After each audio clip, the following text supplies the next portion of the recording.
Selamat datang dan selamat bergabung di channel Kras Sejarah. Pembahasan kali ini mengenai kehidupan manusia praaksara.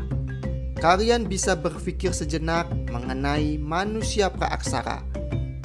Jenis-jenis apa saja yang hidup di zaman praaksara dan bagaimana manusia di zaman itu menjalani kehidupan. Di Indonesia banyak ditemukan jenis manusia praaksara yang tersebar dari Pulau Jawa hingga Pulau Nusa Tenggara Timur. Nah, kali ini Bapak akan membahas mengenai jenis-jenis manusia praaksara dan bagaimana manusia zaman praaksara menjalani hidup. Jenis-jenis manusia praaksara.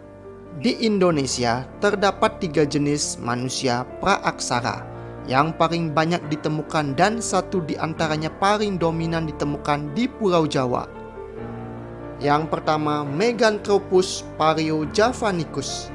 Meganthropus pariojavanicus merupakan manusia praaksara tertua yang ditemukan di Indonesia. Fosil-fosil Meganthropus pariojavanicus ditemukan oleh arkeolog Van Koningswerd dan Marx di daerah Sangiran, Jawa Tengah pada lapisan Pleistosen bawah. GHR Van Koningswerd menemukan fragmen-fragmen rahang atas serta gigi lepas antara tahun 1936 sampai 1941. Adapun Marx menemukan fragmen rahang bawah pada tahun 1952. Meganthropus pariojavanicus berasal dari kata mega, artinya besar atau raksasa, dan anthropus artinya manusia. Jadi Meganthropus pariojavanicus berarti manusia raksasa dari Jawa. Adapun ciri-ciri Meganthropus pariojavanicus adalah sebagai berikut.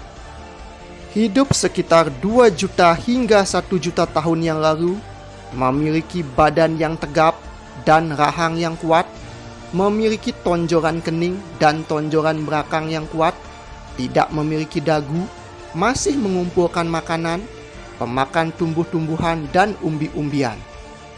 Awalnya Meganthropus pariojavanicus digolongkan sebagai Australopithecus.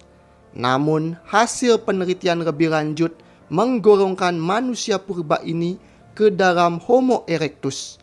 Namanya pun kemudian diubah menjadi Homo erectus pariojavanicus.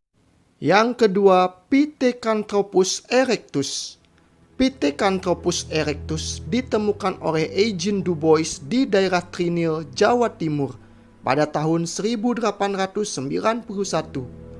Pithecanthropus erectus berasal dari kata Pithekos artinya kera dan Anthropus artinya manusia. Jadi Pithecanthropus erectus artinya manusia kera yang berjalan tegak. Ciri-ciri Pithecanthropus erectus adalah sebagai berikut. Hidup sekitar 1 juta sampai 700.000 tahun yang lalu. Tinggi badan 165 sampai 170 cm.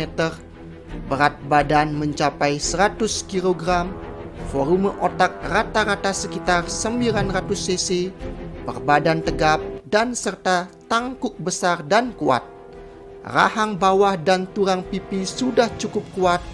Memiliki kening dan tonjolan belakang yang tebal. Makanan sudah mulai diolah dan telah memakan daging. Pithecanthropus erectus adalah salah satu tahapan evolusi menuju manusia modern. Dengan kapasitas otak yang lebih kecil 900 cc, adapun kapasitas otak manusia modern adalah 1200 sampai 1400 cc. Oleh karena itu, Pithecanthropus erectus dimasukkan ke dalam jenis Homo. Pithecanthropus erectus kemudian dinamakan Homo erectus. Yang ketiga, Homo. Manusia praaksara jenis Homo merupakan manusia yang memiliki tingkat kecerdasan cukup tinggi. Manusia praaksara jenis Homo memiliki ciri-ciri umum sebagai berikut. Sudah mulai berjalan tegak seperti manusia sekarang meskipun belum sempurna. Bentuk muka dan hidungnya lebar, dahi dan mulutnya masih menonjol meskipun tidak seperti manusia praaksara sebelumnya. Ada beberapa manusia praaksara jenis Homo yang ditemukan di Indonesia, yaitu Homo soriensis, Homo wajakensis, dan Homo floresiensis. Kehidupan manusia masa praaksara. Masa praaksara dibagi menjadi beberapa periode, yaitu zaman Paleolitikum, Mesolitikum, Neolitikum, dan zaman Rogam. Paleolitikum atau zaman batu tua merupakan periode awal dalam kehidupan manusia praaksara. Ciri-ciri benda hasil kebudayaannya adalah alat batunya masih kasar, belum diharuskan di sebagian atau kedua sisinya. Benda-benda hasil kebudayaan Paleolitikum ini terbagi menjadi dua, yaitu pertama, kebudayaan Ngandong, antara lain berupa serpih batu atau flakes yang banyak ditemukan di daerah Ngandong, Jawa Tengah. Kedua, kebudayaan Pacitan, antara lain kapak genggam, kapak perimbas, alat petentak, dan alat serpih. Mesolitikum atau zaman batu menengah, ciri-cirinya adalah alat batunya sudah mulai diharuskan. Pada sebagian atau kedua sisinya, salah satu hasil kebudayaannya adalah kapak genggam Sumatera yang banyak ditemukan di pantai timur Sumatera, Rauk Sumawe, Rangsa, dan Binjai. Selain itu, ada alat serpih yang ditemukan di Nusa Tenggara Timur dan Sulawesi Selatan. Neolitikum atau zaman batu muda, ciri-cirinya adalah alat batunya sudah mulai diharuskan pada kedua sisi benda. Hasil kebudayaannya berupa kapak lonjong yang banyak ditemukan di Sumatera, Jawa, Kalimantan, dan Bali. Zaman Rogam, manusia praaksara sudah dapat membuat benda-benda dari rogam.